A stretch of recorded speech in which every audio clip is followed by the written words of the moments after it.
Key Brexit pledge taken out of Queen Elizabeth's speech, new royal book claims. A key Brexit pledge was omitted from a speech delivered by the late Queen Elizabeth due to fears it fell under the umbrella of being too overtly political, a new royal book has claimed. The credo, "Take back control," became a central tenet of the campaign to leave the EU in 2016 and was therefore deemed inappropriate for the former monarch's remarks at the opening of Parliament. The findings have been published new book, Power and the Palace, by former Times royal correspondent Valentine Lowe.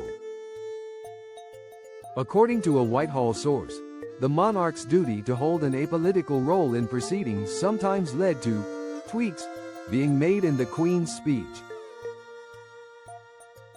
The tension comes in the drafting of the speech. If there are phrases in there that look too overtly political, the insider told Lowe.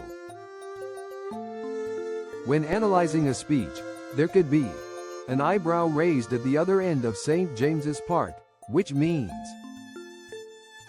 "No, I don't think we can use this phrase or that phrase, because it's come directly from political campaigning."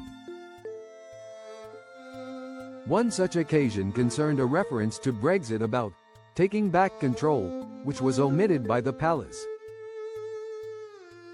The source revealed that this back and forth between the palace and government flared up on a few occasions during the premiership of Prime Minister Boris Johnson. This included a phrase relating to the government of the time's Rwanda bill. However, this was not always the case, as former cabinet minister Sir Malcolm Rifkin revealed the Queen had been particularly pleased with the Queen's speech she delivered in 2021. In particular, the late sovereign appreciated the government's commitment to the global effort to get 40 million girls across the world into school.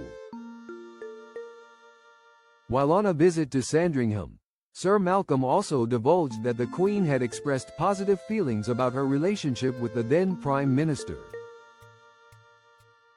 "I'm finding him a rather interesting person," she was said to have opined on Mr. Johnson. Lowe's new book also proposed bombshell claims about the late Queen's stance on Brexit itself. An unnamed senior minister who spoke with Queen Elizabeth in spring 2016, just 3 months before the fateful referendum, told the author she admitted her desire to remain in the EU. "We shouldn't leave the EU," the minister recalled Queen Elizabeth declaring. While discussing the approaching referendum, she was then said to argue, "It's better to stick with the devil you know." The book suggests that the Queen ultimately saw the EU as an integral part of post-war Europe and a sign of cooperation after the destructive conflicts of the early 20th century. She was so careful never to express a political view, but you always sensed that, like most of her subjects, she thought that European cooperation was necessary and important. But the institutions of the EU sometimes can be infuriating, former Prime Minister David Cameron said of her position. Word of the Queen's Remainer tendencies had apparently reached Mr. Cameron, who was in number 10 at the time. However, it was ultimately decided that the monarch's views should be kept private and out of any campaigning.